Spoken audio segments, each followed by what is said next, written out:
ساغر باش بینرین هجا و خوشتوی بینرین بادینان ساد بینرین افهار بادینان خوش حالین جارک دیم و هنگش نفی کدو جبوی پیشکش کرنا برنامه هوا افهار بادینان بینران وقت انسانم که برنامه الروجان تیتا پیشکش کرن امراد بین میوانداری کسانه کی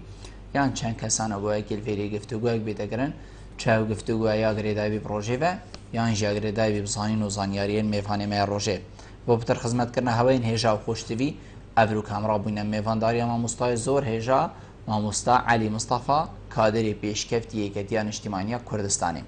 بابت می افرو که آنه یا خود دل سر روشان و که هرما کردستانی بید روش سیاسی هرما کردستانی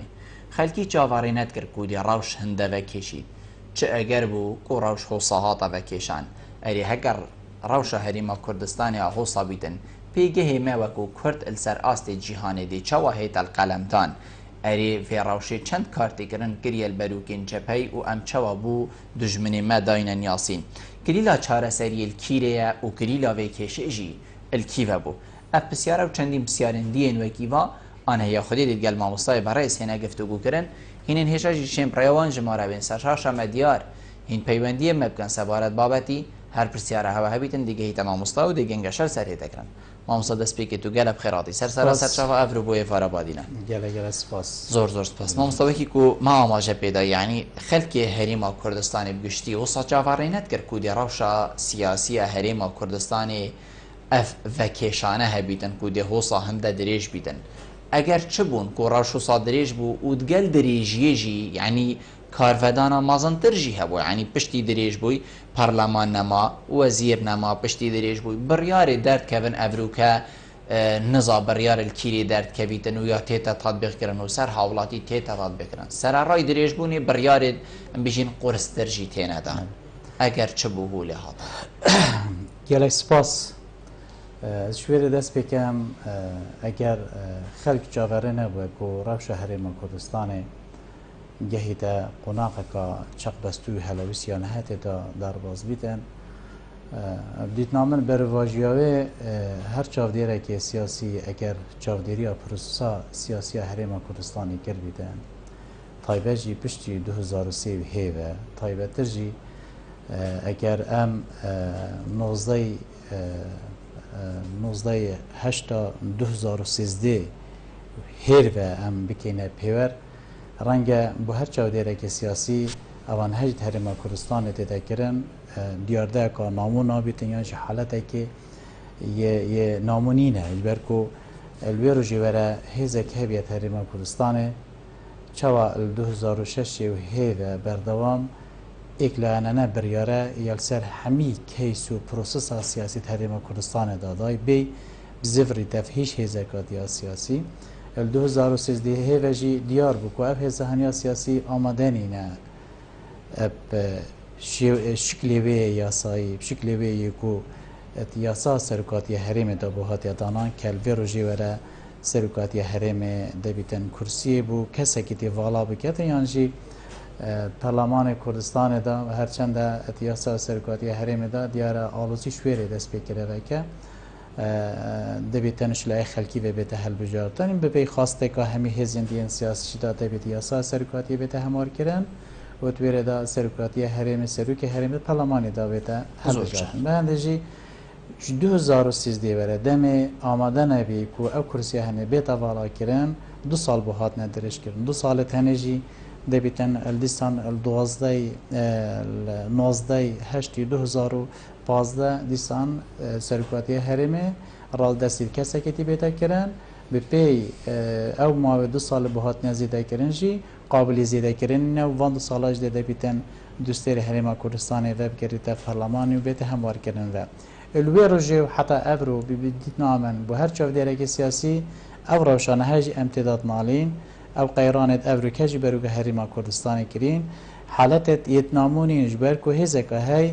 هیچ حسابه کی بوش هزکه دیا سیاسی نکرد هزکه های پارلمان و یاسا به پی خواست و حزت ویتینه هموار کردن و تینه دارشتن و به هندجی او روشانه گهان نوی قناقی که همش عالیه که طایبه جی پشتی هاتنا داعش ام روبروی شرکه مرگاساتی بونگل مصرین گروه تروریستین داعش زیده باری وره ناکوکیت نابرمه بغداد دیسان مخابنی و جاکه مصالح بدینه و او هزانیا سیاسی بحضا خو به هیچ حسابه که بو هیچ ناونده که بریار به دست بده هیچ حسابه که بولانه که سیاسی بکرد بچینه بغداد زفری نوه بده زفری نوه ده ام ده بیت الگل بغداد تیک بیتن ما تیک دا حتی سرو بری و گشته بری کو زیادتر 2 ساله قوت خلک هرما کردستان جی بیت برین و روز بروز او قیران تنی مزنتر ببینه و دیو داجی نتنی کو آماده نبینه ام بپی بنوان رشکت یت یاسای ام بشن وان قیران هرما کردستان گفتیم ام بشن علاج ببینه و مخابنی و مدید سروبندت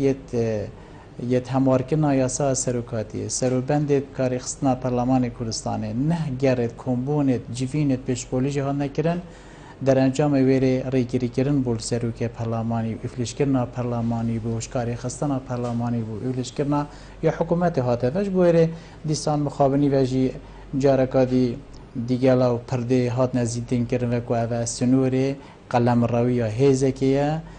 هر کسی که الگل خواستید ما الگل حزید ما الگل سیاست ما الگل بریاردانت ما نکن چیتن که وقتا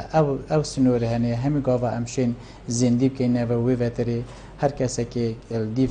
سیاست ما نکن چیتن دبیتن وی وطری اول هری پای تخت هری مبار کده لواجی مخابن اف روشهنه روشکا چاوری کری بویه برو واجی بو خلکه که بیرمن بو خلکه که چاودیره که سیاسی لی اما وکو خواستک وكو هر نتواكي وكو هر ملتكي وكو هر تاكي كت هرمه دا هلبات 2003 هذا هرم كردستان بو خدان خداهاتك كچاوت همي دنياي كتنت هرم كردستان دا دراسه كل گلمه بيتن زيادتر 400 كومپانيات و هرم كردستان دا بيتن مسترين كومپانيا و زبلحت في دنياي قصد هرم كردستان بكن بو پار خو سرمایه خو الهرم کردستانی به او برهنان تدا بکنو هرم جو شروعی که گشه پیدانک آوری یا آبوری پنگا و که گلک خورد بره پیش ببره لواجی مروشید هر دو ریا بخوینده و شروعی که 2003 هیو هرم کردستان پنگا و پیگه که خورد ناوند یت هرمی دو ناوند نیو دولتی جدا حافظ بویره هرم کردستان بپی افسقای آرام یه تناهی بخواه دیده و بوجه که پناگه که آرام که همی هزن ين آبوری ين زبلح الدنيا قصة هرم كردستان يمكن لي برنبر داجي مخابن دیسان او روشا یاکو ایک هزا سیاسی بویتن پروسا سیاسی سرکشی و پروسی بکدو بپی حزد خو یاسای بگوهری بپی حزد خو بریارا جیب کتنو هندک بریاری تربیخی بپی حزد خو بریاری سر دست به کاربونا کسی که بکتنو روانه کردن کسی که بمالب کردن ام هرم کردستان اخیشنا وی روشک و افریقا هرم کردستان تعداد مالید که در انجام دو ماه کشیده مخابن وقت ما گویی پشتی نه کومونت یه پنج پولیکو بشن به پشتی همینا بجیوانت یه دوست هرم کردستان اجدا که دو ماهی کومبون الگل همی هزین سیاسی رژیم نخاری کو ام بشن هرم کردستان ادوی چق بستوی دارزگار بکن لی مخابنی و اصرار کردن برداوان سر سیاست هرم کردستان گهشته دو قناقی کو افریقا جهویری کو ام دی چوا پرسیار البجی و خلکی هرم کردستان کن هرم همی هزین سیاسی یه بیری پرید کنه و ام دی چواشین دیار که دیا دانستاندن آدست بکن درجای و نحکم بونه مخابن یعنی الویرجین که در باز بوی یا ما توی داده چوا دو هزین سیاسی گلی که دورین نخاری که اوجی پار دموکراتی کردستان و بزادا گورانه مخابن یعنی لوانجی بدیتنا من افریقا روژه کات دبیتن او هزا کو حتان هجی الثمانه 9 سال 2006 حتان هجی وصل سر دلیل گل پروسا سیاسی کربیتن دبیت افریقا خدا بچیته و دبیت افریقا بیر الوری بکته و چی تروی و تری سیاست اب اکلانه نهایت هضم کردن نهایت قبول کردن هزین دیان کردستانی جی ممکنه نه حتی اگر حتی افریقا جی قبول کرد لی ممکنه نه بیت قبول کن پرستا منطق و لوجی جی قبول نکردن روش هرم کردستان ابی رنگی بیتن رخی کی عملت خوش دست بتن رخی کی گورانکاریت نیو دولتی تروشالات ناوی دایل بردم دیزاین کا دیتر دیسا ام هرم کردستان اتناکوکیا دا بنالین تورکیا دا بنالین بویرتن هزکا سیاسی مافدار بیتن زورجان مامستا ادوی کشمکشی خرکی دا مفادار سرکی کی بو چکو دائما دما تشتکت بیت جدل مروفوسات جاورد کت کووید ایک مفادار بیت ایک جی ضررمند بیتن کی ضررمند بو و کیجی مفادار بو یانجی وکهوی بو کس مفادار نبو ضررمند جی همی بو هەورکێکە وسا یاکو پەیوەنددارە پرسێکە نافخۆیە هەرێما کوردستانê دیتنا min zararmendê êkê wî dumayekî gel millete lêkî qazanc kiriye eger em wî mefhûmê da wisa lê bide nevekî qazancê ser vê pirsê ku avakir navê milletê kiriye dîtnam hiç hêzekî qazanc nekiriye ê wê hêza ku eger nîke hemî çûnkê desalatê ji destî dabin lê berpirsiyaretiye mezin jî li serê millet wê hêzê ne bi hinde jî ez gelek cara bêjim yani بونو من دبیتن هزا اکیج افریقا ملت و گله که تحن بن چکو برپسیارت یا که سر ملت ویده بونو من اگه نهجی دیسان هرما کردستان لیدینه و نه رزبندیه کاتی تکرن اشم بجم همی هزن کردستان رخگی یک هزا دیا رخگی دیدر که وقت او هزا هنیا رخگی دیدر لوجیک و قبیل ناکه دبیت خود اب چی تفه ممکن نینه تو وصل لیک دیوه بجی چکو من هەڤڕکی گەل هەمییا کرد چونکە من هەمی تش دەست خۆ ببرن من هەمی تش سەری خۆ ببرن من هەمی بڕیاردەم سەری خۆ ببرن کەواتە من زەفەرە کردی نەخێتە زەفەر نەکردیە چونکە سوبەهی مێژوو دیسان ڕەحمی کەسێ نابەتەوە تایبەژی دوێ قۆناغێدا کو الجێ بێرێ هەمی هێزن یەن کوردستانی ئێکسان گەردابن هەلگەرێ یەک گوتارەکە سیاسی بن هەلگەرێ کارکردن بۆ ئێک استراتیژیەتە کو خزمەتە پرسامەیە نیشتیمانی و نەتەوێ بکەتەوە ئەف هەب جەدەلکردنە و ئەف هەڤرکیە خزمەتە وێرێ ناکەدەوە ئەمت قۆناغێکێدا ناڵێن تو نزانی ئەڤریکا دێ هەرێما کوردستانی بەرفکیر بچیتن ئایا هەرێما کوردستانی بەس خودێ داینە کو ئەم هەلگەرێ تڤەنگێ بین و بەرامبەری نەیار و دژمنە و شەڕی بکەین یانجی دەبیتن پشتی شەڕی دیسان مەژی تەطەلعاتت خوێتای مەژی ئارمانجت خوێتای نازفری نفدیسان فی خالی و کنه چوا لوزان تشتگل بو کردادانا بو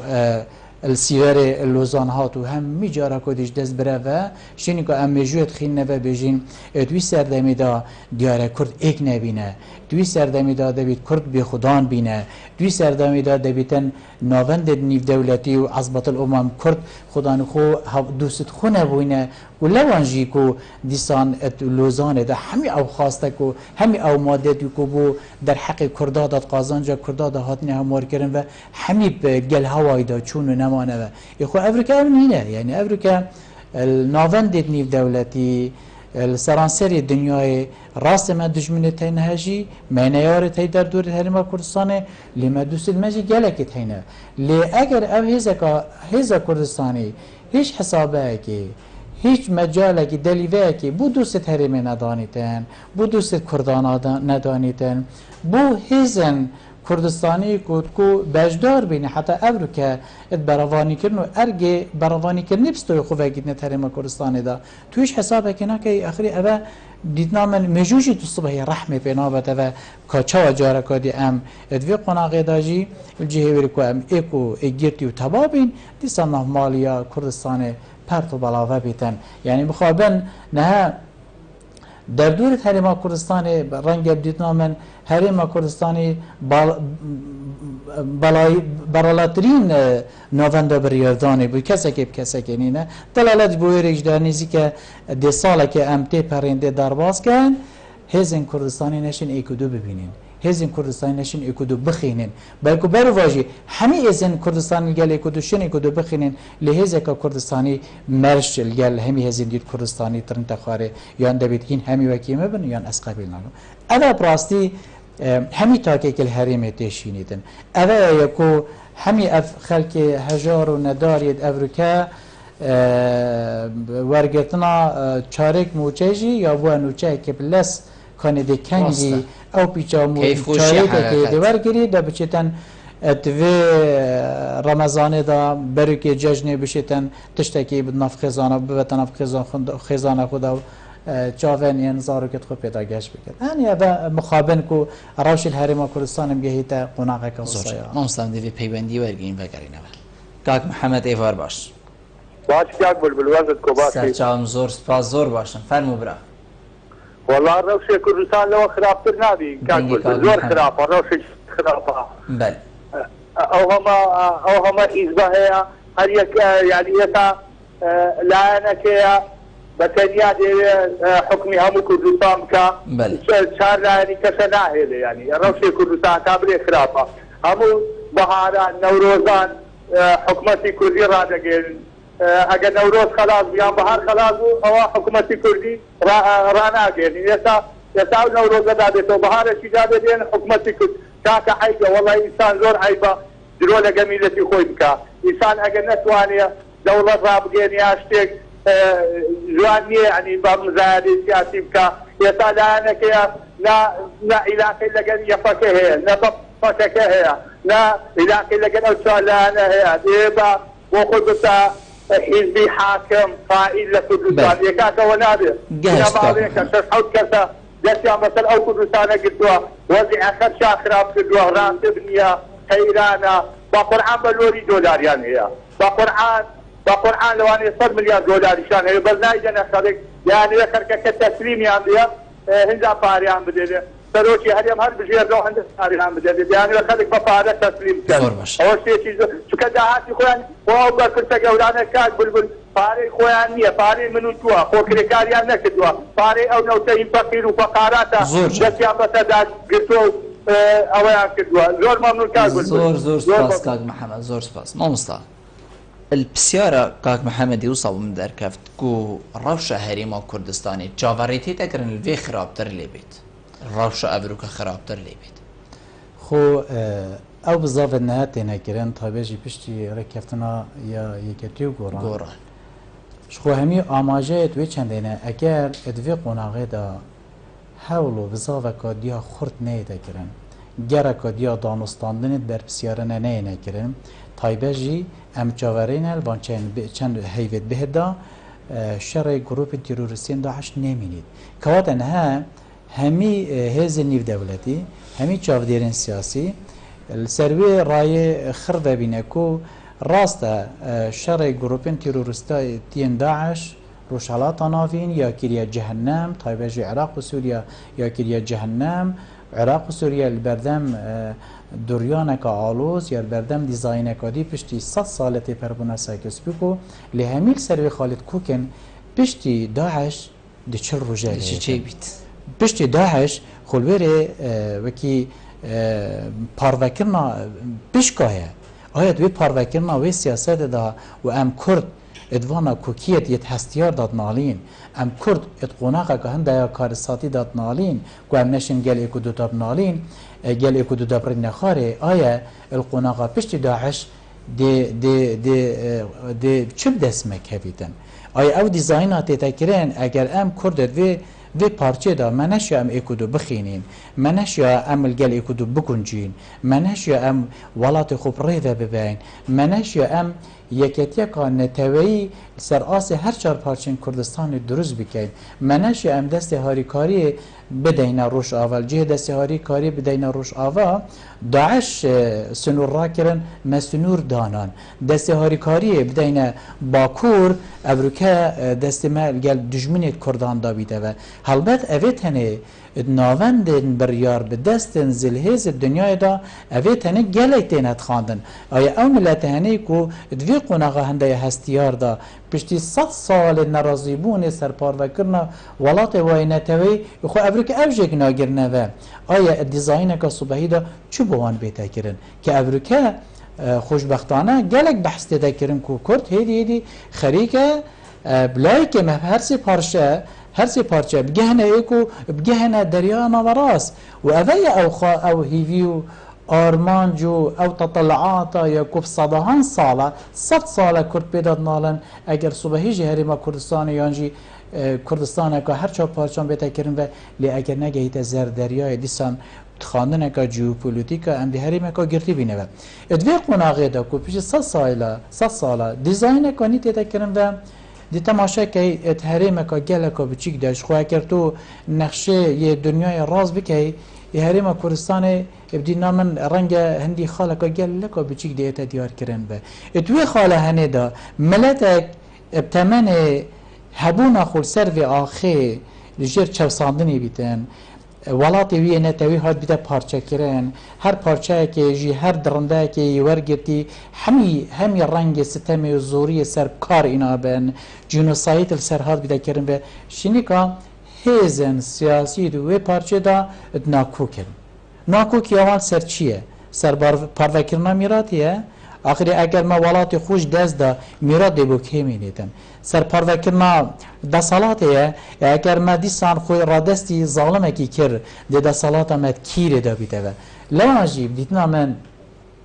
همی او حول بزاوت ویرنی که جتینه کرن و اگر هر نه کمونید بریان هجیبن اگر همی او پیش نیاز دوست بید کردا جیبن اگر افر کف ناوی دو مایکی جیبید جبویره ام بشه نهمالیا خوا ریگ بخین ام بشه نهمالیا کردا ریگ بخین ام بشه گوتار خوا سیاسی ریگ بخین ام بشه پیوندیت خود نشتیمانی و پندیوندیت خود نتوی سر آس هر سی پارچاپ ریگ بخین ام بشه هیل استراتژی گل همی در دولت هریما کردستان ریگ بخین یشکو همی ابزاوتنش بویره نکو هیزن دین کردستانی هی بدلش هیزه که کو دیسان مخابنی و همی حولو بزاف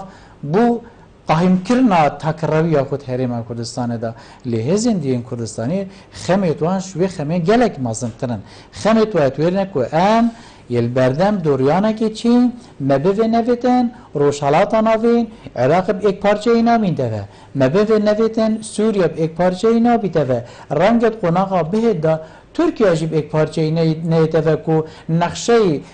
روشالات جی کو دیسان دکتاتوریت کمار اسلامی جی ایک پارچه اینا بینده کواته آرمانج که زیرین البردم گل کرده لیده بیتود و قناقه دا خوريك بخي دبيتو دوي قناغه دا الاستي پروژه کار بکن نه الاستي درش مادا کو وكي مخابن نزيك ساله که وقت دي الجهد مجيت درن دكو ام دي دولة راجعين ام دي ريفراندوم كاين ام دي يخو هميك كي هيك بمن تاكي كرد ببينه بيشتن ازل گلدانينم بالام ام چهار ريك بخين آيا ام پرتو پلاوازی و لاوازی و لک دابران بچینه پروسه که هنده گرنگ دا دیمای فشلی جی بیبینی یک دنگ یک گوتار یک خطاب یک پلان یک برنامه الدوامش دا ما پروژهش بو هبیتن یعنی ام دی چاوی دست بر بکن آیا ما هو سب حرمکی و ام دی صبحی اما را گهین بجنه دوز به اما ریفراندوم آخری بو چی دیگه السيز بهم دي دولة الراجع يعني آخر ما شيء حاضريش بوكريه لو عجيب هيفيت هر تاكه كرد هيفيت هر كرده كي درسوس افروكات في قناغه دا هيزن كردستاني همي وجي بي جدا كرنا هيش هيزك كردستاني بره ايكتي بكره حتى بارتي بكره گوران بكره همي هيزن دين كردستاني باسلامي جي بكره دبيتن او پرياس كرن برامبري هجاري و نداري و قربانية في ملتي الخبر بين در حق مقدوریت و ملتی الخبر بندن بشه لآسی بر پسیارت یا خدا ببینه خدا او خواستیا کو نقشش بودانای چه چارچوب فدرالیت کی بی چه چارچوب رفراندوم کی بی که حتی که از پوش یک شوام است نگشتیمه هم دی بود چیکن یعنی چه آست راگاندنا دولت کو خواسته کنه و کی چه وقت رکفتن از سیاسیش دهاتی کردن نابینا یکی تو گوراندا لی به پی پروژه تو پروژه کی بو ساز بکی ام صبح وقت ام دولت خود را گهینین ما پیش وقتی ما بیر الوری کر بیتن کی دوست ما بید کی مرا گرید اگر هرچند دیتنا من راگاندنا یا دولت نه هنداب گریده کنه کی دم حوینید آنکی منا حوینید یا گریده پیره و مزمین سازی کاناف خویی بو رقصاندیه ما یک دنگی که سیاسی بو رقصاندیه که ام پشتو پناه سر ملت خوب کهین اگر ملت ما پشتو پناه بیت البرمدا دیدنامن هفته نه حتی 2015 مصرنترین آبلوقه سیاسی تکنولوژی شحمی رویه که به سر ایران هاتا سپاندن لیچون که او شورشا تو را درن که شیا ببی بجد اشورشا وی ملتی ما شیا بیایتا خوب رو برنه که ذاتی شیا خوب چند طالاتان بیشین البته که آنه که روش آوا یعنی خو احتمال دار روش اول سر چیه؟ احتمال دار روش اول سر تمویل که ذاتیه یا ملت خویه خود حریم کردستان دا سپاس بخوده نه سه چارکت یت هرما کردستان گوند هرما کردستان آوا کرینه جارن هرما کردستان شروع گشت و گذاری و روی چاندن و رنگ پیگه ایکانه نتنه العراق ده بلکه اشم بجم تمامی روش حالات نوین هبوه افریقا بو هرما کردستان گشته و قناغه ده که افریقا که تو بچت بازاری ده ماسترین مارکت که تو بله گره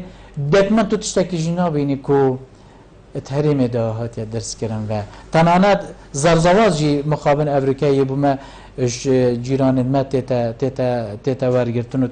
یعنی اوه کارسات ویرده که دنیا که هزین کردستانی هبیتن لمقابل افریقا تو تحریمه که ده که پیچوانه ویره که ده بیتا خود سپید خوب گردوا افریقا امل هیویه کنه ده بهای پترول چند بلن بیتن اوه هیویه چند زیده کریه ولی هرچند مخابنجی چند دلار کتت سر هیوی که موچه کارمند هرم کردستان زیادت بیته و که بیتن افریقا همی حول و بزاف جبوری بن ام دچاشن ویراشی آسایی کنه و که ام بشین در حق ملایوت خدا شهر بزار نه مصدق پیوندیش بریم کاک ناصر ایوار باش ایوار باش سیداتانی باش سرچاوید من زور سپاس کرم کبره گناه صابی سیدا من دیگر شهر می چه آسایی بتابه اگر دو حسب خب بکنه ایک دجاتی حزبه کودی بکن بله وکی گوران و ایکتی خو کرا ایک بس دو دجاتی فاسی بکن اگر ایکتی گوتی مگتی و اکریزی نصف ملت مدو وکی ام خود کنه ایک گل گوران دو اکریزی چه بد بو ملتی بله بله باشه مادم ایکتی ود بشه باشه بوچی گازی پاسی شیند کرد بوچی اتفاقی و اصطفانات هندی بون اتفاقی که گل حزبه که بکن دجاتی حزبه کدی اگر نبود دجاتی با بلا گازی هر دو کار کرد با ایکل بری که تنازل کرد با ما چه با هر برای شهره مگو دوستایی بدا چه بتنه درسته ام دی بوچونات گینیم پاشی بلا ما مستاش شلوی سرد بشتی ام کاک آزادی ورگیریم کاک آزاد ایوار باش ایوار باش کاک بلبل سرچاوید من برا فرمو سراتنا ميفاني باغي بك زور سوباس كرم كاكبر بالله يعني نسبة موضوع برنامجي هيشا بله ممنون يعني وقت عباس بن فرناس فيا بكرة عثماني شرق دقوتي كتا عردي ومر شرق دقوتي آية ام شهيد بين زانين ان انتحاره غارب شيء صاحب ذكركو ابديت دستك بوفرين امروبي بتاخذ يعني دي تحكي آلين سياسيين هريما كردستان هيجي يعني قبل ما جبت كم كاس بالبس يعني افروشني هنديك وبين بابا نسر هفدو بلا يعني وقت حمله انتخابات بلا تبي زورترين دانكم بكي بس يعني افروشنها مسؤوليتها صفامني دخاطر ولا استراتيجيه اقول لها انه كحكومتك ما الدبرات تستقل بغداد بس ازمه دي تطقيد اعلامي بدافع فتشوا مثلا حكومات تشكيل كرم ريكستن شو مشكلنا بو بشتي هنجي سرا بوست سروكاتيا هرما كردستاني همي اولاني اكاديمي شارزاد بتن امريكا جي سيستم تدا كوماريا وبريطانيا جي برلمانيا اگر سر خالص ضرور رئيس كتبن يعني خلي تقابل شابريا هنديه نابت حزبك بتشيل جي يعني كرسيني البرلمان كردستان داز بالبير روشيدا بدا اهمال كرم عف حزب تجي في حزب ركبنا كانجام بدات روشا هرما كردستان روشا بلاتيا ناخذ فيا بتاخذ كاتب من خالق جرين فيرا داشيا بتايبات الكتيان اجتماعيه كردستان اساسيين خيابه عقليه تمام جلاله ما ديش اتفاقيات استراتيجيه ناشبت مثلا في روشيدا آليه اهمال كرنو زور سپاس بو جنابته کاک آزاد همستا کاک ناصر بحثین دید کتن کو ایکتی و بزاوها گورا خو کره ایک بوه کی کو دجاتیا پارتیا دموکراتا کردستانی بیتا کرن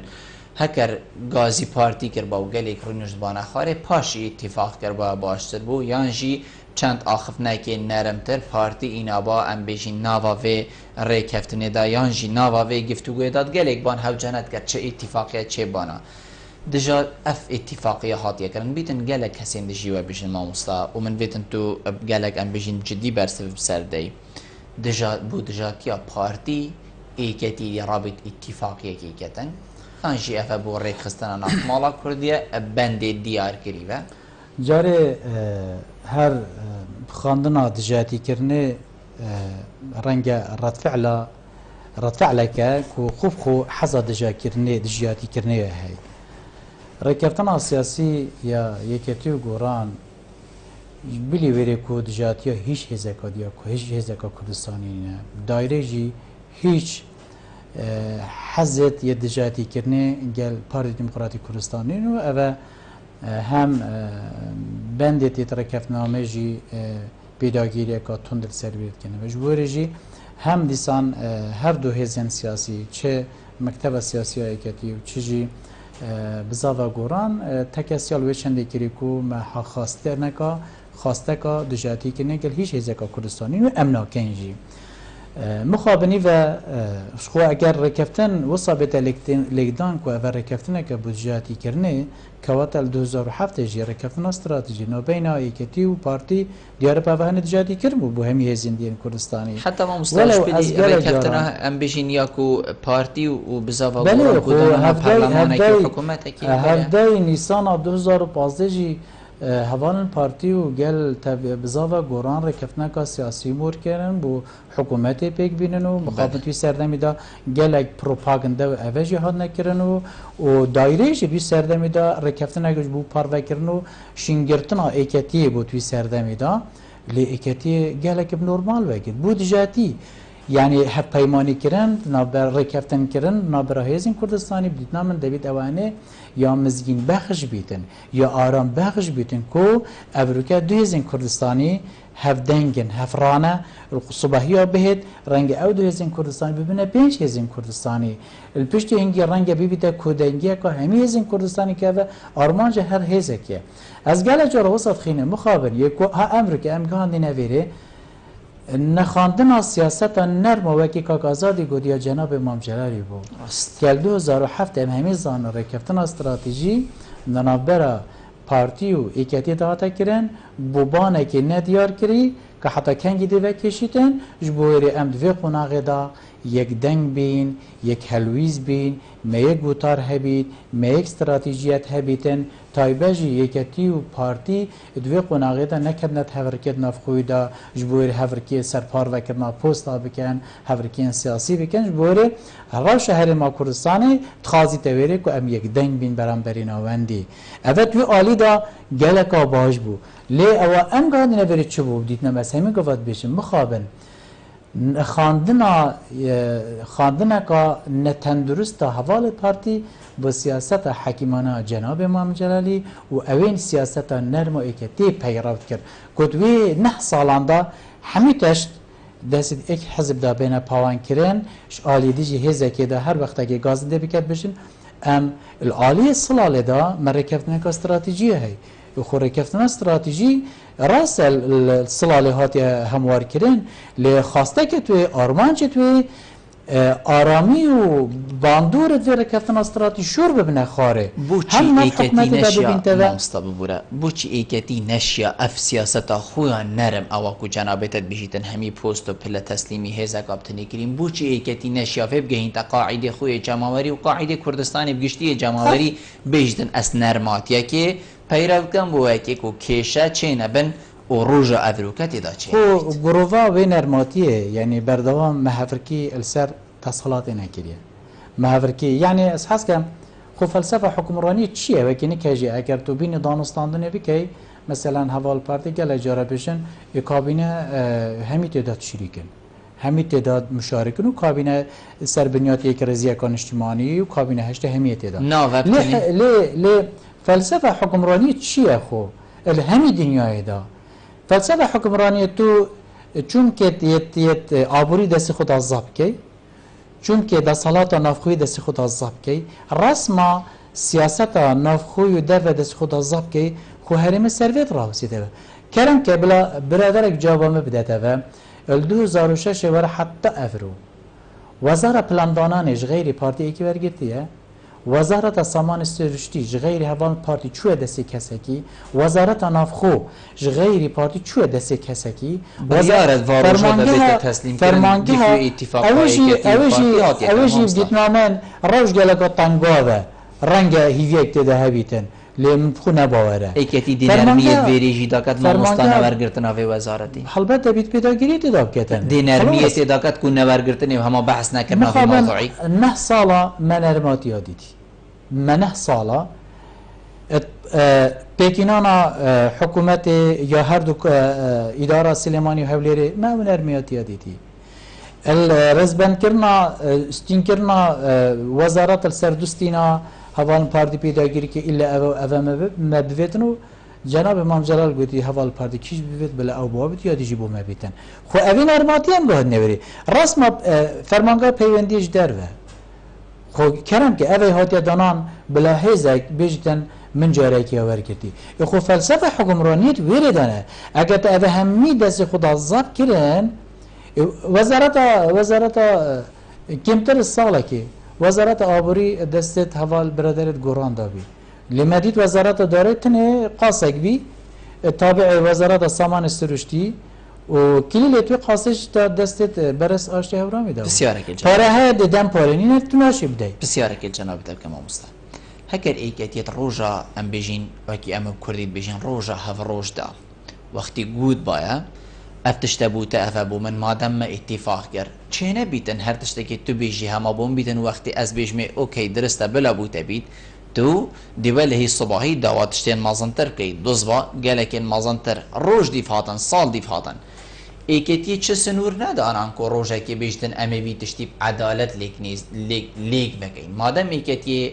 اف سنور ندارن نابیده توانبار ایکی جیه روشه ادرو کن زنی اگر از برسواتا وکو اندامه که حزبی و کادره که ایکتی بکم دیبش متا دبید ایکتی سری روشی قبیل نکروا اوه ای لی اگر وکی چوان بو سقم گیر کرنا و سرگرتنا آشتی جناب امام جلال دست پیش خیریه که دال انقره هات زاخ و هات سردان جناب کاک مسعودی کرو آشتی سر گرد دیسان تویر کتن داجی دائما اما کو ایکتی بجین بو سر اخستنا آشتی بو سقام گیر کرنا تناهی بو سر کفتنا کردان بس رکفتنا استراتژی آشتی دفم استراتژی بو هنگافتنا و استراتژی ایکتی آماده بو دستبردار مافت خوب بید دستبردارت خواسته کت خوب بید دستبردار پوستت خوب بید دستبردار گلکش جماورت خوب بیدن که خوب جدابونا تفگر گوران ایکش اگرت و او بیه کو ایکتی هت نرمی برانبری پارتی کشلای گلکش سرکردت ایکتی و نیت حزم کرن کو در انجام ویردان 2007 و 2009 تفگرا گوران هاتا درست کردن و جدا بی لی بو پاراستنا برجمندی بالایت وی ملتی بو سقام گیر کردن آشتی ام وکو ایکتی وکو کرد امنت پشیمانی کومه او سیاست پیراوی بکر بیته لی گازندت ویرده رخنت ویرده وکی چانه ها مثلا وکی برادری کاگ ناصری گوتی رکفتنا ایکتی و گوران بودجاتی کرنا پارتیه نخیر که ناصر برواجی بو رخصنا نهمالا کردیه دجاتیه هیچ آلیه که تیدانینه لی اگر تو برواجی ویلک ده وقت پارتی بجدن ام قبیل ناکن اف دو هیزه ایک بگیرن اف خود دجاتی کرنه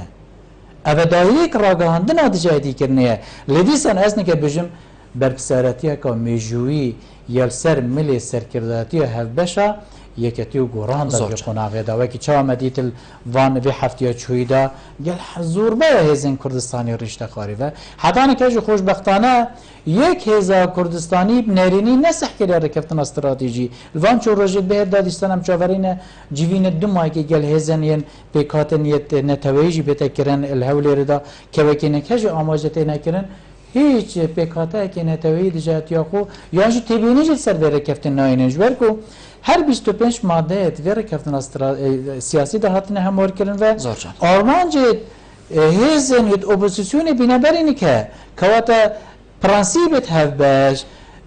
مبادیت هف باشی بورد و بشه پروسه سیاسی تحریم کردستان ساخلم بکه سیستم حکمرانی تحریم کردستان برف دستگاهی مؤسساتی بکهش بوره صبحیجی دستکردن دا صلات نبیتا که فکر گل هیچ چیزی که کردستان من صدفه دیماهیک پیوندی ورگرم کردی تاک بارزان ایوار باش سرچاوید مفرمو برا کاج بولوی جان دست خوش بجناب بخیرات می نیوانت دکم دنگی کاغازه دیگه معوالم بله فرمو برا بسیارک مثل میوان توکو کادری چیه چیزی مشکنانی کردستان رز حرمت من بول جنابی سەرچاو ئایا حتا کەیشی بڕفی کوردستان ئەوا دەبێت ئێمە وەکو هاوڵاتی ڕائدی لە خەڵکی دادنان لەگەڵ تا خانەقی بگرە بمان ئەوێنەمان ئەوێ پارتی ئەڵێ کاتە یان دەبێت قسە من بێت یان دەبێت ئیدارەی بێت ئەوە قسەکەی ڕۆن زۆر بەڕوون و ئەشکرایە ئەوەی من جائزین ئەوە ئیدارەیەتی گۆڕانش زدی دوو ئیدارەی نات چکە ئەگەر دوو ئیدارەیش بێت لە مەسلحەتی پارتی دیموکراتی کوردستانە چکە پارتی ئەو دەنگەی نییە مەقابل یەکێتیان مەقابل گۆڕانە بڕۆ لە هەولێر نیوەی یەکێتی پارتیە دەنگەکان نیوەیشی هی پارتیە لە دۆکش تقریبا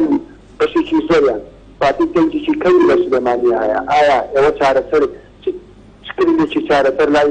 گۆڕان و لای یەکێتیە هەیە بەحسی هەر شتێک بکەی پارتی مختصر مدت دەبێ سەرۆشی هەرێم بۆ نمونە سەرۆشی حکومەت سەرۆشی زامانی سروشتەکان فلان فلان هەمووی بۆ بکەن یانیش دوو ئیدارەیی ئەمە قسەی پارتی دیموکراتی کوردستانە زۆر دەیبینە کەناڵەکانی ڕاگەیاندن کورد مختصر مدت ئایا بزبنەوەی گۆڕانی یەکێتی بەرامبەر ئەم شتە دەبێت چی بکەن حتا دەبێت خەڵکی کوردستان هەر ئەوا بوەستێ زۆر جانە کاکبارزان مەمنونی جەنابێت ئەمە ئەو دیمەهەیەک پەیوەندی بوو دەیە من نەماگەلک مامۆستاکەری لە چارەسەریەدێ چ بیتن ئەوە کوڤێگاڤێ ئیتیفاقا ئێکێتیان نیشتیمانیا کوردستانی و بزاڤا گۆڕان چکری لە چارەسەریە بۆ ڕەوشە ئەڤروکە دێ هەبیتن ئەرێدێکی لە چارەسەری ئەو بیتن وەکی کاکبارزان بشیت گەلە ڕاگەهاندنەدا تێدا دیارکردن و بیتن سنوورێ دوو ئیداریە نێزیک بن یعنی تێتە چاوەڕێکردن ئەفشی گەشتێوی حەدی تێت گەیت ئەڤروکە جارێ ئاماژەیە دویدارەی مخابنی و ئیتۆت نەکردن وەکی چاوەت و ئەڤروکە کەناڵێکی ڕاگەهاندنێت و لە هەولێرێ ببەیە دیگەلە و بژی هەرەوەی بەترێ ئاماژەیەکە ڕێگیریکردن مەسەلەن پەرلەمانتارە و سەرۆکە پەرلەمانی دیسان سنوورداشکردنە گەلێک ڕێکخراوە یعنی خۆ ئەگەر ئەوێ تەنێ سەرپێچیەک یاسایی کردبیتن دەبێت و بگری چی پێویستی پێرە ناکەتن کۆ ئەڤریکا ببێ هەمیشی دێهاری کار بن و سنوورداشی دەبەرێکی بکە بێژی بەتەرێ قەلەم ڕاویە من ناگەیتەوێ مخابن لێ بۆ کاکبارزان و هەر تاکێکی دیتنا من هەر ئەگەر توێ وەکو لوجیک لێک داوە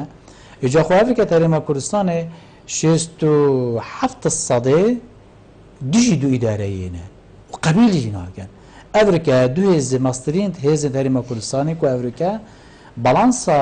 یاسایی و بەڵانسا یا کورسیان پەرلەمانی کوردستانێدا گۆڕانکاری سەر دەهاتە لێکدانا یەکێتی و گۆڕان و ئەڤریکا ڕێکە نادەن دوو ئیدارەی بێتە دروستکرد بەیان دەژوانێ ji ber lêverê ku karteka fişariye ji ber lêverê bû coğrafyekirîn û livandina hindeke şeqamê û raya giştiya hizbeka diyarî kiriye em anê neşid bibîte xasteka hêzên Kurdistanî û yeketî û goran jî ser hestî bi pey rêkeftinê jî da bi tundî dijî dûdarîn û kar ji bo dikin ku ew esewarê dûdarî eslan nemînên tevem dimîn te wêrê aya derçûnê li vê qeyranê aya ev rêkeftina siyasî dişitin qeyranê herêma Kurdistanê berf asûyeka dî vetin berf çareserkirinê vetin dîna min bi pey xandina nehatiye kirin bi pey lojîk bi pey seradanê nehatine kirin bi pey ew mîkanîzmê jî têne kirin ve ku partî em gel şandeki hevgirtî yekgetî narî nexwarê yeketî ger nîş nexwarê balam xuldumayekê dîtna min debîtin partî jî milkeçê îrada zorîna xelkê herêma Kurdistanê bîtin Evrûke serkirdatî hevbeşa yeketî û goran bi fêr vê rêkeftinê gel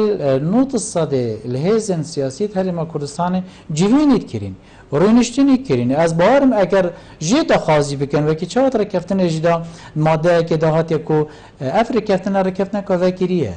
yani wextê vekirî bibîtin bimana dijatiya hiç hêzeke venîne belku berva jî eger hevayan partî jî ji vê kelereqiya xwe bêne xwarê gel yeketî û goran û hemî hêzên Kurdistanî yek deymin bû çareserkirina pirsên herêma Kurdistanê xwe cihê partî jî tê de heye û hiç hêzekî jî neşêdin nehe jî neşêtin xwe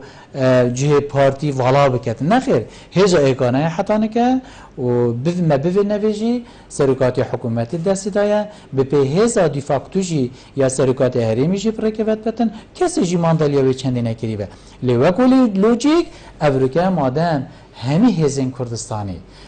et yekdengin gelnavarûka rêkeftina siyasiya yeketî û goran کو افر کفتنه دیبیت نقش ریکک بو چاره سرکرنا پرسن سیاسی پرسن یاسایی پرسن پیوندیا پرسن آبوری پرسن یعنی سیاسی تریما کردستان دا همه از این کردستانی گلتنه ده که وقت بدید نام دیبیتن هوان پارتیجی ملکچ نه هزن نه ملکچ اراده دو هزن سیاسی ببن نه بلا وصابت خواندن بلان دبید ملکچ اراده تکرای هزن کردستانی بیتن که افریقا اگر دایره جی هزکا کردستانی نگود بیتن از دچمت و هف پیمانی دا جبرکو یکی تو گوران جی نخواستیه بینه توی هف پیمانی کس توی باره ما اگر بیت اجی خواستن وجی رنگ گلک هزن کردستانی لی رنگ هنگی ببیتا دیاردا چمسر گرتنه یعنی وکو چمسر بیتا درست کردن و دیجی چمسره که اوه نخواسته ایکتی نخواسته یا گوران نخواسته هیچ هزکا کردستانی بلکو هزا خواسته که یا که همی هزین کردستانی یک سر یک دنگ بین اوه ام بردم قیران وی ملتی برپسیار بین خدان امسازی دیماهیک بسیار جنابه دکم یعنی دیبینی دم بودمید ناوا راگه هندنی دا یعن روشانه دیبینی برپرسین وی لای و برپرسین لای اندید راگه هندنی دا در کون آخفتنین گلکین زفر و نجوان و نخوش تینه ام بیشین گوهلی بون و ما اجدویوانا ما گوهلی بیتن اوه چند بو اگرک کو افریقا هزین سیاسی هر لیک دیر ببن یعنی جدایک بون و لیک نیزیک بونی گلک دیرتر کفت عمریوی گلک دریش بو دی چه بیت هکر جوانانه آخفتن بیت کرن یعنی ام بشین که ریک دای فلان برپرسی بیت سر شاشه که رأی حزبه که بیشیت نشرته و حزبه شید گلوینه بیت لی وکر بیت کو حزباوی شرمش خوب کتن الرأیاوی پاشگز بیت در خو راگه هندن و کادرن همی هزن سیاسی قناعتا من وی قناغه دا یل بردم بر بسیاریت یکا مجوی تاریخی و که ما گوتو نزانی دی کنگی داعش خلاص بید که پشت داعش یعنی حدث کنی بویر کنی دیزاین کنی دبیت خوب بویر حاضر کر بیت بندجی ام همی دبیتن الاست وی بر بسیاریت دا ببینه خودان که هم دی چوشن وی قناغه برف آسوه که چاره سرکینه بلا من سروی بنیاتی جو که دبیتو راستی عجیب نخیبی دو بشه پرسکی چاره سر بکی است خوب دیدنا من الگلی وش باید که دبیت افریقا گلی مجی ملت مجی خلق مجی هشیاره بیتو جی بیجی تخینیتن بالام دبیت نستر تایوه جوابه دو مایی که آلوز کرنو بانگشه و دیسان دواکاری گشتی و اتهام کردن و تومت بارکن کسی که افریقا السر آست هرما کردستان شکست ایکی سیاست مدارد به هرمیه لو جوانب قناعتا من نخزمتا هفان پارتید کرد و دیوراجی نخزمتا بزافه گورانجید کرد و پاشی نخزمتا پروسه سیاسی بگشید کرد لو عجیب قناعتا من افریقا حکمت تویره ده تو ده چاو شی وکی چاوان هجی یکتی و گوران مجیری ویره کنه آیا ام ده چه میکانیزم بین نوه و ام بیگ و سیلانه نه کن ببین یان جی اگر مسئله لانک یکتیو گورانه و لانه دیجی پارت بیگ و کمینه حکمت تویره تو ده چاو شی درچونه که بینیه و کووی روشا چقبستو یا هلاویستی یا ماترسیدارت حریما کردستانه برف آسوه که گشکنه برف آسوه که چاره سر کنه رو باجی هفرکیا یا سیاسی هفرکیا لدوانت آگیرینی دیجی اکودو جوله کرنا دواکاری کاگشتی که مخابن وقت دواکاری کشتی بو پشکک هفرکیان سیاسی دا که وقت تدادوری تحریم دا نما راست دی چی لیگه یعنی وقت تدادوری تحریم دا نما اچها پناه ببرنه بو دادگاه که از بزارم او دادگاه آلتا که گل لکه صناحیه بجوله بکنه که هزکا سیاسی لواجی همیزین کردستانی افریقیال بردمی مجوه که دانه بردمی برپسیاری که تاریخ مزن دانه هیزن سیاسیت مزن هیزن سیاسیت قبه دبی دست پیشخریت قبه یجب در کبن دا بشه دوی قناغه برف جوی قیرانت تحریم کردستان کتی تجار برف چاره سرکنه بباید بله مصادقه من برف دیماهی که بعد هکر جنابه تا پی وکا دیماهی که بیش شی کرم کی هیوی داریم رکفتن سیاسی بشتن خواسته که خو آرمانجی خوب هنگی ویتن که آرمانجا ایکیجی اوه ام بشین هیزن کردستانی جاره کدیل سر میزه که دانستاندنی برین نخاره ام بشین پینگا و ایکی دا پرلمان کردستانی کارا بکن که شرعی نووند ایکانه شرعیت بیدان حریم کردستانیه اگر مشی هم پی بکم دیت نامن از بخو روی که گشبین و سحت کنیم نهاجی روزانت بهده انشاءالله ام دی چاوری ویری بین کو هەر سێهێزن سیاسی پێک بێتڕش نەخوارێ و پەرلەمان تێتە بکارەکردن ئینشاءالله مامۆستا زۆر سوپاس جەنابێتە کوتو میێڤان بووی گەلمە ڕۆینشتن گەلتە جێسەر دەست خۆش بۆ هەوا و سەرکەتی بن زۆر سپاس بەلێ میێرن هێژا خۆشتی بێ چەندێم گەشتە دیماهیکە خەلەکە ئەبروکە یا بەرنامە هەوا ئێوارە بادینان هیبیت کەمە پیشەوەی پیچە خزمەتە هەوای بەڕێز بکەین حتا مهین و خەلەکە کادیشفی بەرنامەی ژێر چاودێریە خدای مەزندا بن خاطراوە